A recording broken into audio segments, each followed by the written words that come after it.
ஆதி பகவன் முதற்றே உலகு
அனைவருக்கும் வணக்கம். இது குட் ஈவினிங் கனடா. மீண்டும் மற்றும் ஒரு நிகழ்ச்சி மூலம் உங்கள் அனைவரையும் சந்திப்பதில் மிக்க மகிழ்ச்சி. இன்றைய நாள் செப்டம்பர் மாதம் 22ஆம் தேதி மற்றும் ஒரு புதன்கிழமை இரவு பொழுது உங்கள் அனைவரையும் சந்திக்கின்றோம். டொரண்டோவிலே வெப்பநிலை 13 பாகை செல்சியஸாக உணரப்படுகிறது. மழை பெய்து கொண்டிருக்கிறது. தொடர்ந்து நாளை பிற்பகல் வரை மழை தொடர்வதற்கான சாத்தியக்கூறுகள் தென்படுகின்றன. நான் குறிப்பாக சொல்வது ஜிடிஏயை பொறுத்தவரையில். இன்றைய நிகழ்ச்சிக்கு அனுசரணை வழங்குகின்றார்கள் கனடிய தமிழர் வர்த்தக சம்மேளனம் CTCC ஆதரவில் இன்றைய நிகழ்ச்சி ஒளிபரப்பாகிறது. இன்றைய நிகழ்ச்சியில் என்னென்ன செய்திகள் தகவல்கள் பகிரப்பட போகின்றன பார்த்து விடலாம். முதலில் டாப் ஆஃப் தி அவரில் நடைமுறைக்கு இன்று வந்திருக்கின்றது தடுப்பூசி சான்றிதழ் ஒன்டாரியோவை பொறுத்தவரையில். ஆகவே இது தொடர்பாக பார்க்க இருக்கின்றோம். அதே போன்று 8 வாரங்கள் கடந்த நிலையில் ஒன்டாரியோ முதல்வர் டக்ஃபோர்ட் அவர்கள் இன்று மீண்டும் பத்திரிகையாளர்களை சந்தித்திருந்தார். அதோடு இந்த நடைமுறைக்கு வந்த தடுப்பூசி சான்றிதழ் தொடர்பான பல விவரங்களையும் பகிர்ந்து கொண்டிருந்தார். ஆகவே அது தொடர்பாகவும் பார்க்க போகின்றோம். இன்றைய கலையரங்கம் பகுதியிலே கீர்த்தியா வர்மன் அவர்கள் பாடிய 2 ஒரு பாடல், இன்னும் ஒரு வீணை இசை, இரண்டையும் இணைத்து உங்களுக்கு வழங்க இருக்கின்றோம். கனேடிய செய்திகளோடு துஷ்யந்தி குணரட்னம் இணைந்து கொள்ளவிருக்கின்றார். வழமை போல நாணய மாற்று விகிதம், நாளை நிலவப் போகின்ற காலநிலை, இவைதான் இன்றைய நிகழ்ச்சியில் இடம்பெறுகின்ற செய்திகளும் தகவல்களும். முதலில் டாப் ஆஃப் தி அவர் ஆரம்பத்தில் சொன்னது போல இன்று ஒன்டாரியோ முதல்வர் டக்ஃபோர்ட் அவர்கள் பத்திரிகையாளர்களை சந்தித்து பல விவரங்களை இது தொடர்பாக பகிர்ந்து கொண்டிருந்தார். குறிப்பாக இந்த தடுப்பூசி சான்றிதழ் இன்று நடைமுறைக்கு வந்திருக்கிறது. இது கொண்டு வந்ததன் முக்கியமான நோக்கம் என்னவென்று பார்த்தோமாக இருந்தால், 4வது அலையின் மத்தியிலே மீண்டும் ஒரு முடக்க நிலையை கொண்டு வரக்கூடாது என்ற காரணத்துக்காகத்தான். அதே போன்று கிபெக், அல்பர்டா இப்படி பல இடங்களில் நடைமுறைக்கு வந்தது போல ஒன்டாரியோவிலும் இந்த தடுப்பூசி சான்றிதழ் நடைமுறைக்கு வந்திருக்கிறது. குறிப்பாக உணவகங்கள், உடற்பயிற்சி நிலையங்கள், மதுபான விடுதிகள், திரையரங்குகள், இவற்றில் அத்தியாவசியமற்ற உள்ளக வர்த்தக நடவடிக்கைகளுக்கு இது குறிப்பாக உங்களிடம் கேட்கப்படும். உங்களுடைய கைத்தொலைபேசியில் நீங்கள் இதற்கான சான்றிதழை வைத்திருக்கலாம். குறிப்பாக உங்களுக்கு எல்லாருக்குமே இந்த தடுப்பூசியை பெற்றுக்கொண்டவர்களுக்கு ஒரு இமெயில் வந்திருக்கும். ஆகவே அதன் பிரதியை நீங்கள் எடுத்து வைத்துக் கொள்ளலாம். அதே நேரத்தில் உங்களை அடையாளப்படுத்துகின்ற ஒரு ஐடி, அதாவது அது எந்த ஐடியாகவும் இருக்கலாம், அரசாங்க ஐடியாக இருக்க வேண்டும், அவற்றை நீங்கள் வைத்திருக்க வேண்டும்.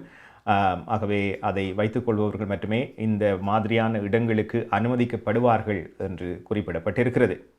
ஆகவே இது தொடர்பாக இன்று ஒன்டாரியோ முதல்வர் டக்ஃபோர்ட் அவர்கள் பல விடயங்களை பகிர்ந்து கொண்டிருந்தார். ஆகவே அவர் கூறிய விடயங்கள் என்ன பார்க்கலாம்.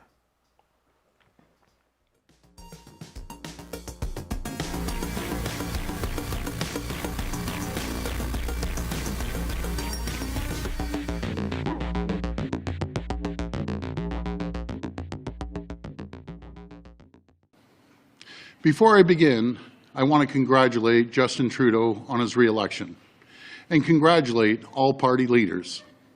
You each fought hard for what you believe in, representing the diverse views of millions of Canadians. But after a difficult and divisive campaign, now is the time. It's a time for unity. I spoke yesterday to Prime Minister and party leaders, and I shared the message with them. Now is the time to put our political differences aside and focus on the task at hand, navigating through this fourth wave of COVID-19. And I know that this election was difficult for a lot of people.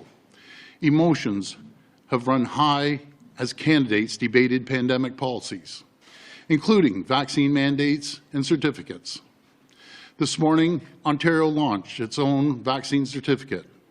As of today, Ontarians will need to provide proof of vaccination before entering certain high-risk indoor settings, including restaurants, bars, casinos, theaters, and gyms. These settings were chosen based on the advice of the Chief Medical Officer of Health. The policy does not apply to outdoor spaces where the risk of transmission is much lower. I know that many people are concerned about the certificate and what it means for your civil liberties.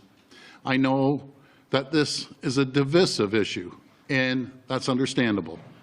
I want you to know that I hear you. Our government understands your concerns. And it's no secret that I was reluctant to use this tool. But our highest concern, what keeps me up at night, is ensuring we never lose our hard-fought progress. We can't afford to shut down again or experience a sudden surge in cases, like we're seeing in other provinces across the country. And I truly believe that this tool, these certificates, they're the best chance we have to get through this coming months without having to move backwards. But let me be very clear. This is a temporary and exceptional measure, and we will only use these certificates for as long as they are needed and not one day longer. So today, in the weeks ahead, it's important that each of us remain patient, especially with business owners and frontline workers implementing the vaccine certificate. They've gone through so much during this pandemic and deserve our support. As we begin this vaccine certificate, there'll be a period of learning. I want to be clear, enforcement will lead with education and will be reasonable to business owners. As we have from the very outset of this pandemic, we will continue to rely on individuals to do the right thing. It's the same sense of the Ontario spirit that has brought us so far. In fact, over the past several days, Ontario has been holding the line in our fight against the Delta-driven fourth wave. With so many people rolling up their sleeves, with entire communities coming together, following public health guidelines, Ontarians are getting the job done. 30வது ஆண்டில் கனேடிய தமிழர் வர்த்தக சம்மேளனம் புகலிடம் தந்த கனேடிய மண்ணில் தலை நிமிர்ந்து வாழ வர்த்தகத்துறையில் மிளிரும் அனைவரும் ஒன்றாக இன்றே இணைந்திடுங்கள். கனேடிய தமிழர் வர்த்தக சம்மேளனம் CTCC. எதிர்காலம் எங்கள் கையில் வாழும் மண்ணை தோள் கொடுத்து வளமாக்குவோம். நிரந்தர கட்டடத்தில் புதுப்பொலிவுடன் 30வது ஆண்டில் கனேடிய தமிழர் வர்த்தக சம்மேளனம் CTCC. கனேடிய தமிழர் வர்த்தக சம்மேளனம். உங்கள் கை தொலைபேசிகளில் தமிழில் கனேடிய செய்திகள், கனேடிய தகவல்களை அறிந்து கொள்ள GEC தமிழ் ஆப் உதவுகிறது. உடனே GEC தமிழ் டிவி ஆப்பினை டவுன்லோட் செய்யுங்கள். ஆண்ட்ராய்டு, iOS ஆகிய தளங்களில் இப்பொழுதே நீங்கள் டவுன்லோட் செய்து கொள்ளலாம். கனடா நாட்டின் செய்திகள், தகவல்கள் தினமும் அறிந்து கொள்வதோடு உங்கள் விளம்பரங்களும் பல நூற்றுக்கணக்கான பார்வையாளர்களை சென்றடைய GEC தமிழ் டிவி.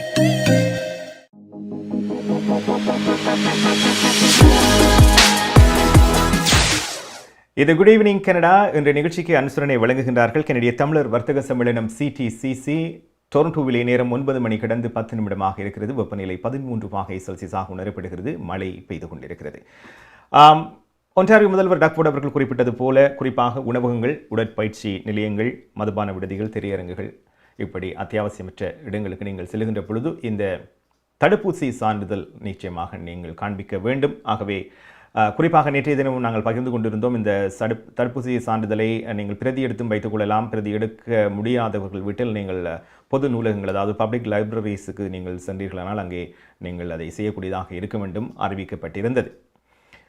இன்று பல விடயங்களை ஒன்டாரியோ முதல்வர் டக்ஃபோர்டிடம் பத்திரிகையாளர்கள் கேட்டிருந்தார்கள். குறிப்பாக நான் நினைக்கிறேன் 8 வாரங்களுக்கு பின்னர் மீண்டும் பத்திரிகையாளர்களை சந்தித்து இந்த தடுப்பூசி சான்றிதழ் தொடர்பான விவரங்களை முதல்வர் டக்ஃபோர்ட் அவர்கள் பகிர்ந்து கொண்டிருந்தார். ஆகவே அண்மை காலமாக குறிப்பாக இந்த தேர்தல் நடைபெறுவதற்கு ஒரு சில தினங்களுக்கு முன்னரும் தேர்தல் நடைபெற்ற பின்பும் கூட பேசப்பட்ட விடயம் முதல்வர் எங்கே, அவரை காணவில்லை, எங்கே சென்று விட்டார் என்று பலரும் தேடித்திருந்தார்கள். குறிப்பாக கடந்த வாரம் கிறிஸ்டின் எலியட் அவர்களிடம் சுகாதார அமைச்சர் ஒன்டாரியோ சுகாதார அமைச்சர் கிறிஸ்டின் எலியட்டிடம் கூட ஃபோர்ட் அவர்கள் எங்கே என்று கூட கேள்வி கேட்கப்பட்டது. ஆகவே அவர் இங்கே தான் இருக்கின்றார், வேலைகளில் இருக்கின்றார் என்று அவர் சொல்லியிருந்தார்.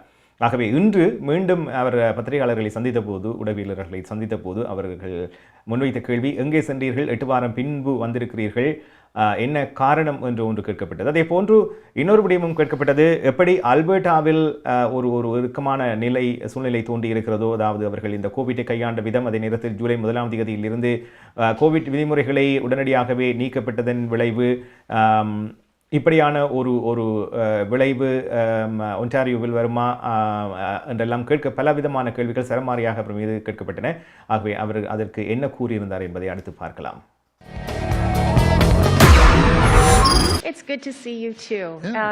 And it's been a while, but even while I wasn't here, neither were you, Premier. This is your second news conference in 8 weeks, I believe. Yes. Where have you been? Everybody's been talking about where's Doug Ford? He's gone MIA. You're the leader. People expect you to be leading this province, particularly in the fourth wave of the pandemic. Why haven't you been visible to the mass public? Sure, Cynthia, and I appreciate the question. I've been all over the province every single day. I've been traveling from east, west, north, south, out speaking to the people, dealing with the pandemic. I didn't want to get involved in this federal election. And we're doing our job. We're making sure that we're fighting the fourth wave, making sure we're taking care of the people, making sure our hospital capacity is up to par, and helping people. But there is not one day I stop. I go 24/7 around the clock, and I'm going to continue doing it until we get this behind us. So I appreciate the question. Well, still, that said, the majority of the province, of your voters, have not been seeing you, have not felt that you're visible throughout this summer. That brings us to, you are facing your own election not too long from now in June. Are you watching what has happened with Premier Kenney in dismay? And are you worried that as you're introducing this vaccine passport, that you're going to see similar style PPC protests that eroded Aaron O'Toole's support? No, I'm not concerned about that. I'm out there. We're going to work hard to make sure that we defeat COVID and the fourth wave. And I want to thank the people of Ontario. They're the reason we're one of the leaders in the world. The frontline healthcare workers have been working their backs off day in and day out, making sure that we have the hospital capacity that we need. That's what I've been working on. I'm not going to stop working on it. And as we progress through this fourth wave, we have to focus on the economy. We need to get the economy moving. The number one sign, Cynthia, when I go around the province is help wanted. People or businesses are in desperate need of people. And we're going to, again, lead, not just Canada, we're going to lead North America in job creation, economic development, as we did prior to the pandemic.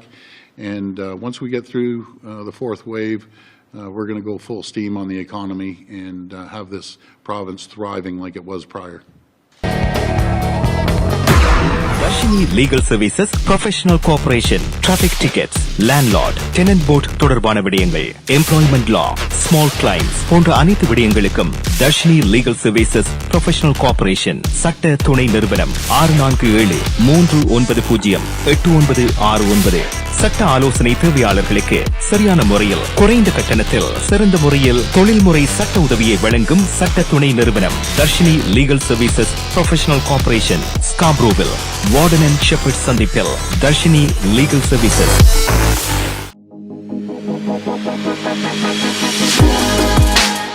இது good evening Canada. டொரண்டோவிலே நேரம் 9 மணி கடந்து 16 நிமிடமாக இருக்கிறது. கனடிய தமிழர் வர்த்தக சம்மேளனம் CTCCயின் ஆதரவில் ஒளிபரப்பாகிக் கொண்டிருக்கிறது. பல கேள்விகள் என்று அவரிடம் கேட்கப்பட்டன. ஆகவே 8 வாரங்கள் சேகரித்த கேள்விகள் அனைத்தும் அவர் மீது முன்வைக்கப்பட்டன. குறிப்பாக இன்னொரு முக்கியமான கேள்வியும் கேட்கப்பட்டது. குறிப்பாக அவருடைய அலுவலகத்துக்கு முன்னால் ஸ்டேசி என்ற ஒரு பெண்மணி 7 நாட்களாக தொடர்ச்சியாக ஒரு விடயம் தொடர்பாக அவரிடம் பல கோரிக்கைகளை முன்வைத்திருக்கின்றார், பல கேள்விகளை கேட்டிருக்கின்றார். தன்னுடைய குழந்தை ஓட்டிசம் சம்பந்தமான குழந்தை. ஆகவே அது சம்பந்தமான உதவிகள் பெறுவதற்காகவும் அவருக்கு இருக்கின்ற கேள்விகளை கேட்பதற்காகவும் 7 நாட்களாக தொடர்ந்து அலுவலகத்துக்கு வருவதாகவும், அதே நேரத்தில் பலமுறை தன்னுடைய தொகுதி MPPயை அழைத்ததாகவும் ஒன்டாரியோ முதல்வரின் அலுவலகத்தை அழைத்ததாகவும் அவர் குறிப்பிட்டிருந்தார். ஆகவே இது தொடர்பாகவும் கேள்விகள் முன்வைக்கப்பட்டன. இதற்கு அவர் என்ன கூறியிருந்தார் என்பதை இப்பொழுது பார்க்கலாம். Premier. This is the 7th day that Stacey Kennedy has been camped outside your constituency office. She is desperate to speak with someone from your government about how she can access the supports that her autistic son needs. She says she cannot get a call back from her MPP, the minister's office, or your office. She's watching right now. What is your message to this mother? Will you or anyone from your government reach out to her? And should a parent in this province feel so defeated by the system that they feel that they have to take such extreme measures to camp out outside your office just to get help for their child? Sure. First of all, my heart breaks for Stacey and all families that have autistic children. Actually, Stacey did talk. She's from Oakville. She did talk to her MPP out there, and I know my office talked to her. But I have no problem talking to Stacey, as I do with hundreds and hundreds of people on a weekly basis. Colin, I want to remind you, I'm one of the only premiers in the history of this country that gives out a cell number. I talk to the average common folk every single day, and I'm going to continue doing it. And Stacey, I will make sure that we reach out to you, have a good conversation, see how I can help you. And let's remember, when I took office, the autism file was an absolute disaster, like a complete disaster. Since then, we have doubled the funding for the autism community per se, and help them out. And we're going to continue to help them. My heart breaks for those folks, but we're going to be there. And Stacey, I'll be able to give you a call. உங்கள் வாழ்க்கையின் வெற்றிக்கு Home Life Future ரியாலிட்டியில் இணையுங்கள். Top 5 Home Life brokerage in Canada. Broker of record Selva வெற்றிவேலின் அனுபவ பட்டறிவுடன் கூடிய பயிற்சி. 600க்கும் மேற்பட்ட முகவர்கள். நமது சமூகத்தில் 1000க்கும் மேற்பட்ட முகவர்களை உருவாக்கிய பெருமை. 4000 சதுர அடி பரப்பில் ஒரே கூரையின் கீழ் private lending, mortgage, investment, law firm, in house training, networking events, seminars, இன்னும் பல. ரியல் எஸ்டேட் துறையில் உங்களை அடுத்த நிலைக்கு உயர்த்திட ஹோம் லைஃப் ஃபியூச்சர் ரியாலிட்டி. உங்கள் வாழ்க்கையின் வெற்றிக்கு ஹோம் லைஃப் ஃபியூச்சர். இது குட் ஈவினிங் கனடா. டொரண்டோவிலே நேரம் 9 மணி கடந்து 19 நிமிடமாக இருக்கிறது. இன்றைய நிகழ்ச்சிக்கு அனுசரணை வழங்குகின்றார்கள் கனடிய தமிழர் வர்த்தக சம்மேளனம் CTCC.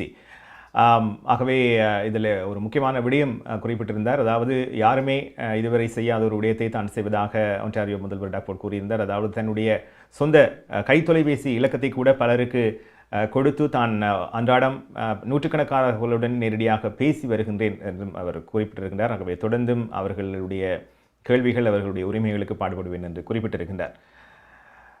அடுத்ததாக ஒரு முக்கியமான செய்தி. பல வாரங்கள், மாதங்களாக எங்களுடைய சமூக வலைத்தளங்களூடாக பலரும் முன்வைத்த ஒரு கேள்வி என்று சொல்லலாம். குறிப்பாக இந்தியாவில் இருப்பவர்களுக்கான தகவலாக இது இருக்கிறது.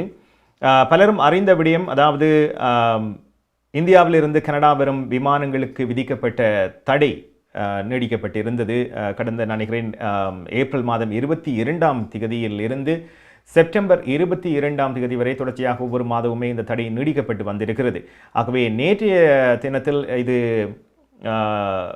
இந்த தடை நீடிக்கப்படுமா என்று கேட்கப்பட்டது. இப்பொழுது செப்டம்பர் 26ஆம் தேதி, அதாவது வருகின்ற திங்கட்கிழமை வரை இந்த தடை அமலில் இருக்கும் என்று கூறப்பட்டிருக்கிறது. திங்கட்கிழமையின் பின்னர் இந்தியாவிலிருந்து நேரடியாக கனடாவுக்கு வரும் விமானங்களுக்கு, குறிப்பாக அதிகமாக இப்பொழுது வேறு பல நாடுகளில் இருந்து வருகின்ற விமான பயணிகளுக்கும் இந்தியாவில் இருந்து வருகின்ற விமானம் மற்றும் பயணிகளுக்கும் சற்று அதிகமான சோதனைகள் நடைபெறும். குறிப்பாக கோவிட் தொடர்பான கட்டுப்பாடுகள் அதிகமாக இருக்கும் என்று கூறப்பட்டிருக்கிறது.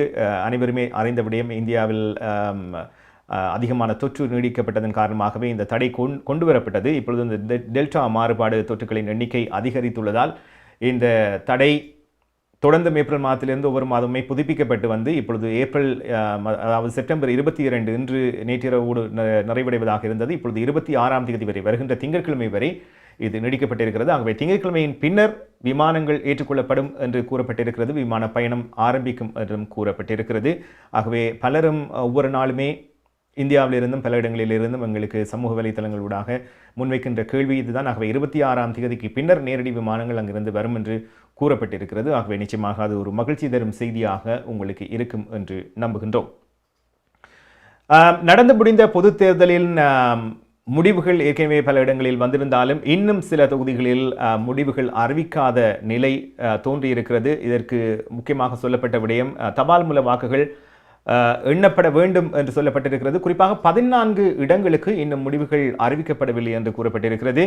இதிலே 8 தொகுதிகளிலே லிபரலும், 2 தொகுதிகளில் கன்சர்வேட்டிவும் மற்றும் 2 தொகுதிகளில் பிளாக் பேக்வா தொகுதியும் கட்சியும் 2 தொகுதிகளில் NDPயும் முன்னிலை வகிப்பதாக கூறப்பட்டிருக்கிறது. ஆகவே இந்த முடிவுகள் விரைவில் அறிவிக்கப்படலாம் என்று கூறப்பட்டிருக்கிறது. இதிலே குறிப்பாக தமிழ் சமூகத்தை பொறுத்தவரையில் வான்கூவர் கிரான்வில் தொகுதியில் NDP சார்பில் போட்டியிட்ட தமிழரான அஞ்சலி அப்பாத்துரை அவர்கள் போட்டியிட்டிருந்தார்.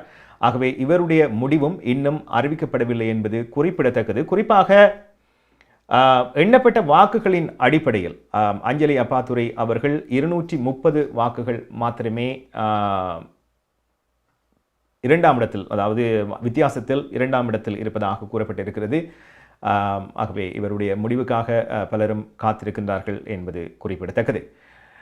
இது குட் ஈவினிங் கனடா. தொடர்வது கனேடிய நாணய மாற்று விகிதம். குறிப்பாக இந்தியாவை பொறுத்தவரையில் 60 இந்திய ரூபாவாக இருக்கிறது. இலங்கையை பொறுத்தவரையில் 188 இலங்கை ரூபாவாக இருக்கிறது. குறிப்பாக இதிலே கடந்த வாரத்தோடு பார்க்கின்ற பொழுது சற்று குறைந்த எண்ணிக்கையை காணக்கூடியதாக இருக்கிறது. ஆகவே வேறு நாடுகளில் நாணய மாற்று விகிதம் எவ்வாறு இருக்கிறது பார்க்கலாம்.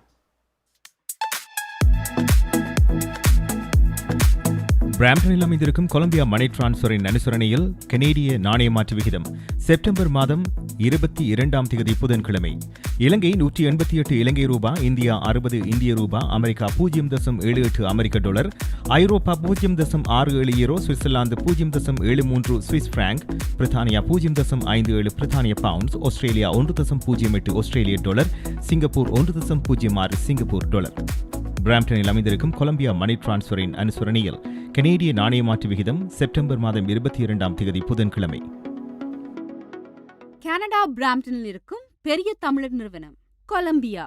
வெட்டிங் இன்விடேஷன் முதல் அனைத்து பிரிண்டிங் தேவைகளுக்கும் கொலம்பியா பிரிண்டிங். நீங்கள் அனுப்பும் பணம் உலகின் எந்த நாடுகளுக்கும் நம்பிக்கையோடு கிடைத்திட கொலம்பியா மணி டிரான்ஸ்ஃபர். திரைப்படங்கள், பாடல்கள், MP3 என அனைத்தும் உடனுக்குடன் பெற்றிட கொலம்பியா வீடியோ.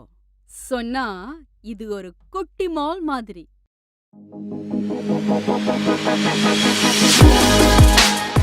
இது குட் ஈவினிங் கனடா. டொரண்டோவிலே நேரம் 9 மணி கடந்து 25 நிமிடமாக இருக்கிறது. 13 பாகை செல்சியஸாக வெப்பநிலை உணரப்படுகிறது. வெளியிலே மழை பெய்து கொண்டிருக்கிறது. நாளை பிற்பகல் வரை டொரண்டோவை பொறுத்தவரையில் மழை தொடரலாம் என்று எதிர்பார்ப்பு இருக்கிறது.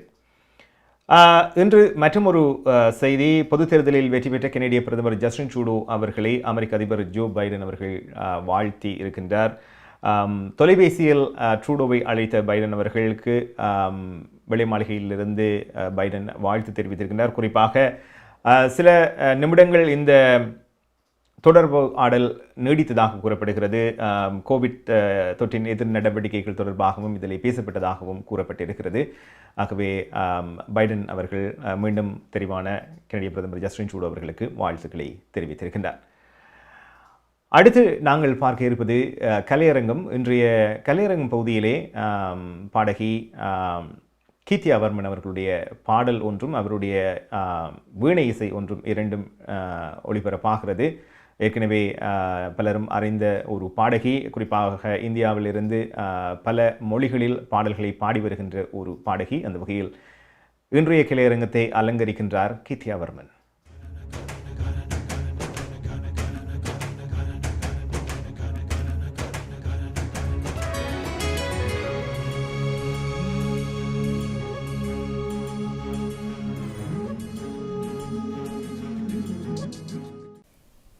இனிரவே இல்லை கண்டேன் உன் விழிகளில் கிழக்கு திசை,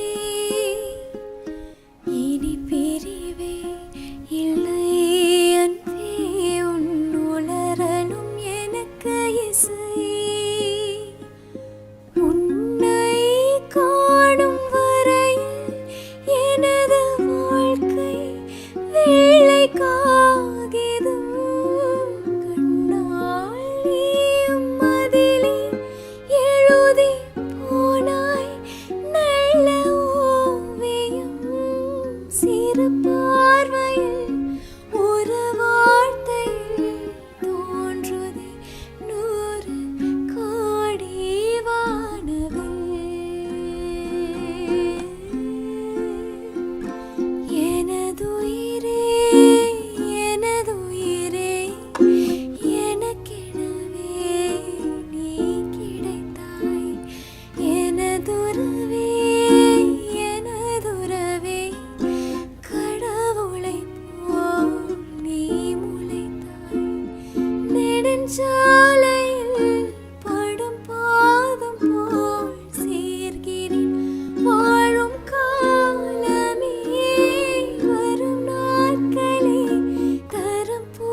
We change lives for the better, especially when you need it most.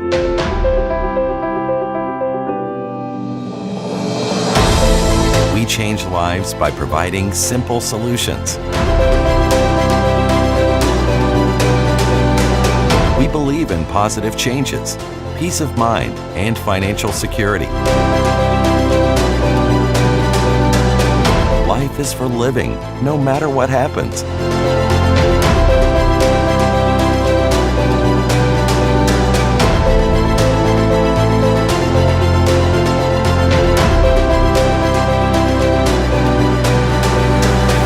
Life 100. Protect what matters the most to you, your family, and your business.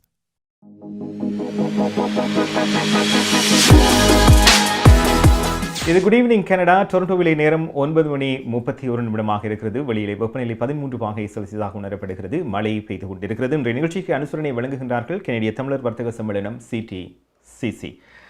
ஒன்டாரியோவை பொறுத்தவரையில் கோவிட் தொற்றுகளின் எண்ணிக்கையை பார்த்தோமாக இருந்தால் 5 வாரங்களின் பின்னர் இன்று மீண்டும் ஒரு குறைந்த அளவிலே பதிவு செய்யப்பட்டிருக்கிறது. ஒன்டாரியோவை பொறுத்தவரையில் 463 தொற்றுகளை சுகாதார அதிகாரிகள் பதிவு செய்திருக்கின்றார்கள். அதே நேரத்தில் 7 மரணங்களும் பதிவாகி இருக்கின்றன.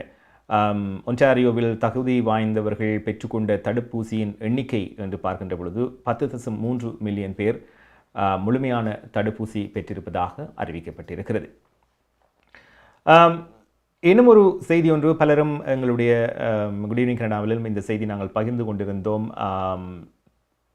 டொரண்டோ போலீஸ் கான்ஸ்டபிள் ஜெஃப்ரி நோட்ரப் அவர்கள் கொலை செய்யப்பட்டார் அல்லது வாகனத்தால் மோதப்பட்டு கொலை செய்யப்பட்டார் என்ற ஒரு செய்தி வந்திருந்தது. 31 வயதுடைய உமார் ஜமீர் அவர்கள் முதல் தர குற்றச்சாட்டு சுமத்தப்பட்டு கைது செய்யப்பட்டிருந்தார். இப்பொழுது இன்று ஒரு செய்தி பரபரப்பாக டொரண்டோவை பொறுத்தவரையில் பேசப்படுகிறது. அதாவது இந்த கைதி இப்பொழுது பெயிலில் விடுவிக்கப்பட்டிருப்பதாக சொல்லப்பட்டிருக்கிறது. என்ன காரணத்துக்காக அவர் விடுவிக்கப்பட்டார் என்ற விவரங்கள் பகிரப்படவில்லை. இருந்தாலும் குறிப்பாக ஒன்டாரியோ முதல்வராக இருந்தாலும் சரி, டொரண்டோ மேயராக இருந்தாலும் சரி, இவரிடமே சரமாரியாக பல கேள்விகள் இது தொடர்பாக பேசப்பட்டு முன்வைக்கப்பட்டிருக்கின்றன. குறிப்பாக சமூக வலைத்தளங்களில் இவருடைய இந்த விடுவிப்பு தொடர்பாக, வெளியிலே விடுவிக்கப்பட்டது தொடர்பாக பலரும் தங்களுடைய அதிருப்தியை வெளியிட்டிருக்கின்றார்கள். ஆகவே இனிவரும் நாட்களில் இது தொடர்பான செய்திகள் வெளிவருமா, பகிரப்படுமா பொது வெளியில் பொறுத்திருந்தான் பார்க்க வேண்டும். அடுத்ததாக நாளை வியாழக்கிழமை காலநிலை எவ்வாறு இருக்க போகிறது, டொரண்டோவை போல மழை மற்ற இடங்களிலும் இருக்குமா, எவ்வாறு இருக்க போகிறது பார்க்கலாம். ஹோம் லைஃப் ஃபியூச்சர் ரியல்டிங் வீடு விற்பனை முகவர் மற்றும் புரோக்கரேஜ் செல்வா வெற்றிவேல் அவர்களின் அனுசரணையில் செப்டம்பர் மாதம் 23ஆம் தேதி வியாழக்கிழமை நிலவும் காலநிலை. டொரண்டோவில் அதிகூடிய வெப்பநிலை 19 பாகை செல்சியஸ், அதிகுறைந்த வெப்பநிலை 13 பாகை செல்சியஸ். நாளைய நாள் மழைக்குரிய நாளாக தென்படுகிறது. ஒட்டோவாவில் அதிகூடிய வெப்பநிலை 23 பாகை செல்சியஸ், அதிகுறைந்த வெப்பநிலை 13 பாகை செல்சியஸ். நாளைய நாள் மழைக்குரிய நாளாக தென்படுகிறது. மான்ட்ரியாலில் அதிகூடிய வெப்பநிலை 28 பாகை செல்சியஸ், அதிகுறைந்த வெப்பநிலை 17 பாகை செல்சியஸ். நாளைய நாள் சூரிய ஒளி மற்றும் முகில் கூட்டம் இணைந்த நாளாக இருக்கும். கால்கரியில் அதிகூடிய வெப்பநிலை 15 பாகை செல்சியஸ், அதிகுறைந்த வெப்பநிலை 4 பாகை செல்சியஸ். நாளைய நாள் சூரிய ஒளி பிரகாசமாக இருக்கும். வான்கூவரில் அதிகூடிய வெப்பநிலை 20 பாகை செல்சியஸ், அதிகுறைந்த வெப்பநிலை 11 பாகை செல்சியஸ். நாளைய நாள் சூரிய ஒளி நிறைந்த நாளாக இருக்கும். ஹோம் லைஃப் ஃபியூச்சர் ரியல்டிங் வீடு விற்பனை முகவர் மற்றும் புரோக்கரேஜ் செல்வா வெற்றிவேல் அவர்களின் அனுசரணையில் செப்டம்பர் மாதம் 23ஆம் தேதி வியாழக்கிழமை நிலவும் காலநிலை.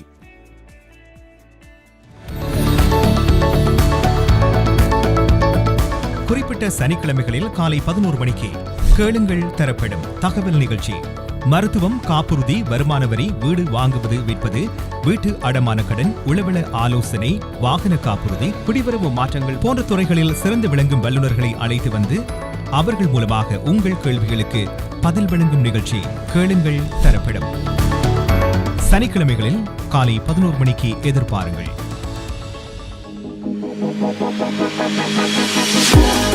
இது குட் ஈவினிங் கனடா. டொரண்டோவிலே நேரம் 9 மணி கடந்து 34 நிமிடமாக இருக்கிறது. இந்த நடந்து முடிந்த தேர்தலிலே குறிப்பாக ஸ்பெடேனா ஃபோர்ட்யோக் தொகுதியின் லிபரல் வேட்பாளர் கெவின் வாங் அவர்கள் ஒரு பாலியல் சர்ச்சை தொடர்பான ஒரு சிக்கல் சிக்கியதன் காரணமாக கட்சி அவரை நீக்கியிருந்தது. இருந்தாலும் இவர் இந்த தொகுதியிலே வெற்றி பெற்றதன் காரணமாக இப்பொழுது சுயேட்சையாக, அதாவது இண்டிபெண்டன்ட் எம்பியாக அவர் செயல்பட போவதாக அறிவித்திருக்கின்றார். தொடர்வது கனேடிய செய்திகள். இணைந்து கொள்கின்றார் துஷ்யந்தி குணரட்னம்.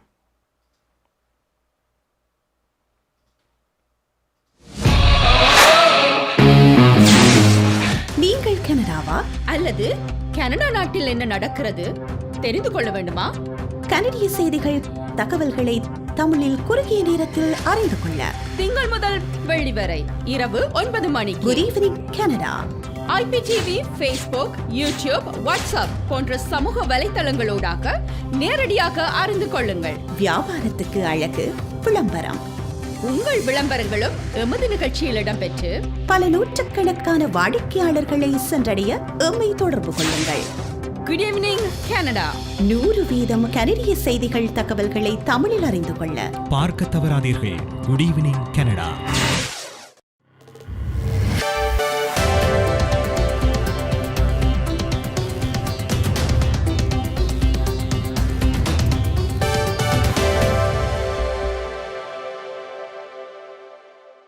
வணக்கம். இன்று செப்டம்பர் மாதம் 22ஆம் தேதி புதன்கிழமை. கனேடிய தமிழர் வர்த்தக சம்மேளனம் CTCC ஆதரவில் goodeveningcanada.com, தேசியம்நேஷன்.com ஆகிய இணையதளங்களின் இன்றைய கனேடிய செய்திகள். செய்தி தொகுப்பு தேசியம் சஞ்சிகை குழுமம். ஆன்டாரியோ மாகாணத்தில் மீண்டும் ஒரு முடக்கத்தை தவிர்ப்பதே இன்று முதல் நடைமுறைக்கு வந்த தடுப்பூசி சான்றிதழின் பிரதான குறிக்கோள் என முதல்வர் டக்ஃபோர்ட் கூறினார். ஆன்டாரியோவில் தடுப்பூசி சான்றிதழ் பாவனை இன்று முதல் நடைமுறைக்கு வந்தது. இந்த நடவடிக்கை தற்காலிகமானதென குறிப்பிட்ட முதல்வர் தொற்றின் பரவலை எதிர்த்து போராடுவதற்கான முக்கியமான நடவடிக்கை இது எனவும் கூறினார். இன்று முதல் உணவகங்கள், உடற்பயிற்சி நிலையங்கள், மதுபான விடுதிகள், திரையரங்குகள், இரவு களியாட்ட விடுதிகள் போன்ற அத்தியாவசியம் அற்ற உள்ளக வர்த்தக நடவடிக்கைகளில் பங்கு பெற்றுவதற்கு தடுப்பூசி சான்றிதழ் கோரப்படுகிறது. தடுப்பூசி சான்றிதழ் குறித்து வர்த்தகர்களுக்கும் மக்களுக்கும் அறிவூட்டும் நடவடிக்கைகள் இந்த வாரம் பிரதானமாக முன்னெடுக்கப்பட உள்ளது. புதிய கோவிட் நெறிமுறைகளுடன் அடுத்த வாரம் இந்தியாவில் இருந்து கனடா வரும் விமானங்களுக்கு விதிக்கப்பட்ட தடையை நீக்க திட்டமிடப்பட்டுள்ளது. நேற்று முடிவுக்கு வந்து இந்தியாவில் இருந்து கனடா வரும் விமானங்களுக்கு விதிக்கப்பட்ட தடை செப்டம்பர் மாதம் 26ஆம் தேதி இரவு 11:59 வரை நீடிக்கப்பட்டது. இந்த நிலையில் எதிர்வரும் திங்கட்கிழமை முதல் இந்தியாவில் இருந்து கனடா வரும் விமானங்களுக்கு விதிக்கப்பட்ட தடை நீக்கப்பட உள்ளது. தடை நீக்கப்படுவதற்கு முன்னர் இன்று இந்தியாவில் இருந்து நேரடியாக கனடா வந்த விமானங்களில் பயணித்த அனைத்து பயணிகளும் தொற்றுக்கு பரிசோதிக்கப்படுவார்கள் என அறிவிக்கப்பட்டுள்ளது. டெல்டா மாறுபாடு தொற்றுகளின் எண்ணிக்கை அதிகரித்துள்ளதால் கடந்த ஏப்ரல் மாதம் 22ஆம் தேதி முதல் இந்தியாவில் இருந்து நேரடி விமானங்களுக்கு கனடா கட்டுப்பாடுகளை விதித்தது குறிப்பிடத்தக்கது. பொதுத் தேர்தலில் பல தொகுதிகளின் முடிவுகள் இதுவரை அறிவிக்கப்படாத நிலை தொடர்கிறது. பல தபால் மூல வாக்குகள் எண்ணப்பட வேண்டிய நிலையில் 14 தேர்தல் தொகுதிகளின் முடிவுகள் இதுவரை அறிவிக்கப்படவில்லை. இவற்றில் 8 தொகுதிகளில் லிபரல், 2 தொகுதிகளில் கன்சர்வேட்டிவ், 2 தொகுதிகளில் பிளாக் கெபெக்குவா, 2 தொகுதிகளில் NDP கட்சிகள் முன்னிலை வகிக்கின்றன. தேர்தல் முடிவு அறிவிக்கப்பட வேண்டிய தொகுதிகளின் முடிவுகள் ஒட்டுமொத்த தேர்தல் முடிவை பாதிக்காது. ஆனாலும் இதில் ஒரு தொகுதியின் முடிவை கனேடிய தமிழர் சமூகமும் ஆர்வமுடன் எதிர்பார்த்துள்ளது. வான்கூவர் கிரான்வில் தொகுதியில் NDP சார்பில் தமிழரான அஞ்சலி அப்பாத்துரை போட்டியிடுகிறார். இதுவரை எண்ணப்பட்ட வாக்குகள் அடிப்படையில் அஞ்சலி அப்பாத்துரை 230 வாக்குகளால் மாத்திரம் 2ஆம் இடத்தில் உள்ளார். பொதுத் தேர்தலில் வெற்றி பெற்ற பிரதமர் ஜஸ்டின் ட்ரூடோவை அமெரிக்க அதிபர் ஜோ பைடன் வாழ்த்தியுள்ளார். நேற்று ட்ரூடோவை தொலைபேசியில் அழைத்த பைடன் வெற்றிக்கு வாழ்த்து தெரிவித்ததாக வெள்ளை மாளிகை வெளியிட்ட அறிக்கையில் தெரிவிக்கப்பட்டுள்ளது. இரு தலைவர்களும் இந்த தொலைபேசி அழைப்பின் போது தங்கள் நாடுகளின் பொருளாதாரங்களை வலுப்படுத்துவதற்கான நடவடிக்கைகள் குறித்தும் உரையாடினார்கள். கோவிட் தொற்றின் எதிர் நடவடிக்கைகளில் தொடர்ந்து இணைந்து செயல்படுவதற்கும் இரு நாடுகளின் தலைவர்களும் உறுதியளித்தனர் என பிரதமர் ட்ரூடோவின் அலுவலகம் வெளியிட்ட அறிக்கையொன்றில் குறிப்பிடப்பட்டுள்ளது. கனடாவுக்கான மேலதிக கோவிட் தடுப்பூசிகளின் விநியோகங்கள் இடைநிறுத்தப்பட்டுள்ளது. தடுப்பூசிகளின் தேவையை விட கையிருப்பு அதிகமாக உள்ள நிலையில் இந்த முடிவெடுக்கப்பட்டுள்ளது. இந்த மாத இறுதிக்குள் கனடா 95 மில்லியன் தடுப்பூசிகளை பெறும் என முன்னர் அறிவிக்கப்பட்டிருந்தது. இன்று வரை 75 மில்லியன் தடுப்பூசிகள் மாத்திரமே கனடாவை வந்தடைந்துள்ளன. ஆனால் கனடா ஏற்கனவே 18.7 மில்லியன் தடுப்பூசிகளை கையிருப்பில் வைத்துள்ள நிலையில் மேலதிக தடுப்பூசிகளின் விநியோகத்தை இடைநிறுத்த முடிவு செய்யப்பட்டுள்ளது. இன்று வரை 80% கனேடியர்கள் முழுமையான தடுப்பூசியை பெற்றுள்ளனர். ஆன்டாரியோவில் இன்று 463 புதிய கோவிட் தொற்றுகளை சுகாதார அதிகாரிகள் பதிவு செய்துள்ளனர். இன்று 7 மரணங்களும் பதிவாகின. ஆன்டாரியோவில் தகுதி வாய்ந்தவர்கள் மத்தியில் 10.3 மில்லியன் பேர் முழுமையாக தடுப்பூசி பெற்றுள்ளனர். கனேடிய தமிழர் வர்த்தக சம்மேளனம் CTCC ஆதரவிலான இன்றைய கனேடிய செய்திகள் நிறைவு பெறுகின்றன. எமது செய்தி தொகுப்பு வார நாட்களில் இரவு எமது யூடியூப் சேனலில் பதிவேற்றப்படும். மீண்டும் நாளை சந்திக்கலாம். நன்றி, வணக்கம்.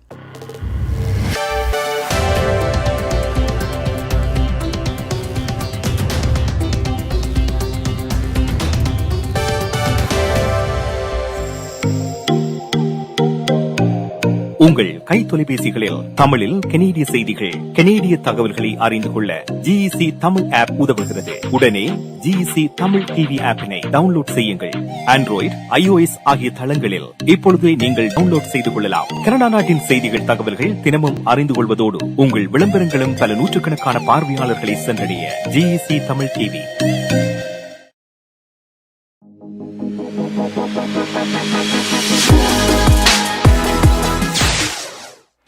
இது குட் ஈவினிங் கனடா. நன்றி துஷ்யந்தி குணரட்னம். கனடிய செய்திகளுக்கு டொரண்டோவிலே 9:42 இருக்கிறது. வெளியிலே 13 பாகை செல்சியஸ். மழை டொரண்டோவை பொறுத்தவரையில் நாளை வரை நீடிக்கப் போகிறது. இனிய இடங்களிலும் குறிப்பாக மொன்ட்ரியல், கியூபெக் பகுதி, ஒட்டோவா ஆகிய இடங்களிலும் மழை இருக்கும் என்று கூறப்பட்டிருக்கிறது. ஆகவே இதோடு நிறைவுக்கு வருகிறது இன்றைய குட் ஈவினிங் கனடா. குறிப்பாக எங்களுடைய ஜிஇசி தமிழ் ஆப்பை டவுன்லோட் செய்து வைத்திருப்பவர்கள் ஒரு அப்டேட் ஒன்று இருக்கிறது. ஆகவே நீங்களும் அதை அப்டேட் செய்து கொள்ளுங்கள். நேரடியாக நிகழ்ச்சிகள் நடைபெறுகின்ற பொழுது உங்களுடைய கைத்தொலைபேசியில் நேரடியாக பார்க்கக்கூடியதாக இருக்கும். ஆகவே அவற்றை செய்வீர்கள் நம்புகின்றோம். ஏனையவர்களோடும் எங்களுடைய செய்திகள், தகவல்களை பகிர்ந்து கொள்ளுங்கள். தொடர்ந்து நீங்கள் எங்களுக்கு காட்டி வரும் அன்புக்கும் ஆதரவுக்கும் நன்றி. மீண்டும் நாளை மற்றொரு குட் ஈவினிங் கனடா நிகழ்ச்சியில் சந்திக்கலாம். அதுவரையில் நன்றி, வணக்கம், குட் நைட்.